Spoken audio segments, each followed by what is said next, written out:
குணமளிக்கும் வல்லமை எங்கிருந்து வருகிறது என்று இன்று பார்ப்போம். குணமளிக்கும் வல்லமை ஆவியின் வெளிப்பாடாகும். இக்கொடையினால் குணமளிக்கும் வல்லமையானது வெளிப்படுகிறது.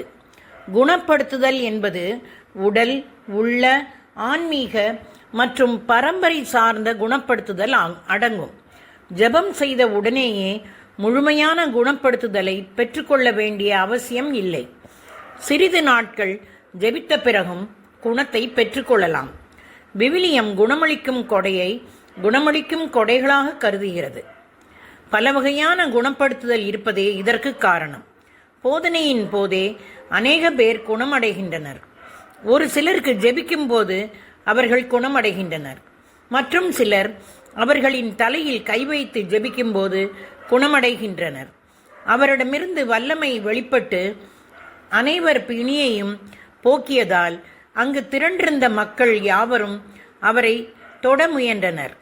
லூக்கா எழுதிய நற்செய்தி 6ஆம் அதிகாரம் இறைத்திருவசனம் 19. பிறகு அவர் சுற்றிலும் திரும்பி அவர்கள் யாவரையும் பார்த்துவிட்டு, உமது கையை நீட்டும் என்று அவரிடம் கூறுவார். அவரும் அப்படியே செய்தார். அவருடைய கை நலமடைந்தது. லூக்கா எழுதிய நற்செய்தி 6ஆம் அதிகாரம் இறைத்திருவசனங்கள் 9, 10. இயேசு கையை நீட்டி அவரை தொட்டு, நான் விரும்புகிறேன், உமது நோய் நீங்குக என்றார். உடனே தொழுநோய் அவரை விட்டு நீங்கிற்று. லூக்கா எழுதிய நற்செய்தி 5ஆம் அதிகாரம் 13வது இறைத்திருவசனம். அவரது மேல் உடையின் ஓரத்தையாவது அவர்கள் தொட அனுமதிக்குமாறு அவரை வேண்டினர். தொட்டவர் யாவரும் நலமடைந்தனர். மத்தேயு எழுதிய நற்செய்தி 14வது அதிகாரத்தில் 36வது வசனம். அவர் பார்வையற்றவரது கையை பிடித்து ஊருக்கு வெளியே அழைத்துச் சென்றார்.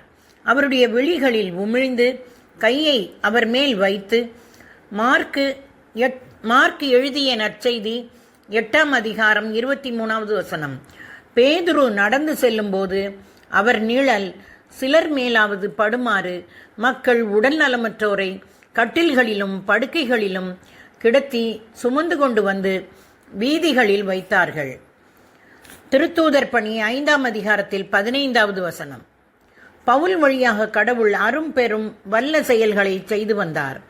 அவரது உடலில் பட்ட கைக்குட்டைகளையும் துண்டுகளையும் கொண்டு வந்து நோயற்றோர் மீது வைத்ததும் பிணிகள் அவர்களை விட்டு நீங்கும், பொல்லாத ஆவிகளும் வெளியேறும்.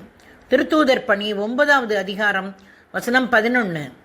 தூய ஆவி வழிநடத்துகிறபடி குணமளிக்கும் அபிஷேகமானது பல வழிகளில் நடக்கிறது. அதிகாரபூர்வமாக வெளிப்படையாக குணமளித்தலை அறிவிக்கும் போது பலர் குணமாகின்றனர்.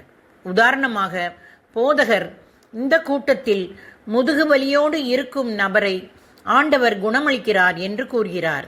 இதன் மூலம் கடவுளின் குணமளிக்கும் கொடையும் வார்த்தையும் இணைந்து செயல்படுவதை காணலாம்.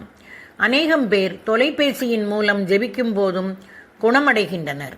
மேலும் நாம் நோயாளிகளுக்காக ஜெப வேளையில் பரிந்து பேசும்போது அவர்கள் பல மைல்களுக்கு அப்பால் இருந்தாலும் அவர்கள் குணமடைகின்றனர். குணமளிக்கும் கொடை பல வகைப்படும். சில மக்கள் ஜெபிக்கும் போது கட்டிகள் மறைகின்றன. வளர்ச்சியற்ற கால்கள் சுகம் பெறுகின்றன. வாதம் குணமாகின்றது. குழந்தை இல்லாத தம்பதிகள் குழந்தை பேறு பெறுகின்றனர். இப்படியாக குணமளிக்கும் கொடை பல வகைப்படுகிறது. இதில் முக்கியத்துவம் வாய்ந்தது என்னவென்றால், நமக்கு அருளப்பட்ட கொடையை புரிந்து கொண்டு அதில் மேலும் வளர வேண்டும். நாம் பெற்றுக்கொண்ட கொடை எவ்வகையானது என்று முதலிலேயே தெரிந்து கொள்ள தேவையில்லை. தொடக்கத்தில் எது முக்கியம் என்றால், நாம் எல்லா நோயாளிகளுக்காகவும் ஜெபிக்க வேண்டும். பிறகு எவ்வகையான குணப்படுத்துதல் நிகழ்கிறது என்று அறிந்து கொள்ளலாம். புற்றுநோயாளிகளை பற்றி கேள்விப்படும் போது சில மனிதர்களின் உள்ளம் உணர்வு பூர்வமாக இரக்கத்தால் நிறைகிறதை நான் அறிவேன். தொடர்வோமா நண்பர்களே?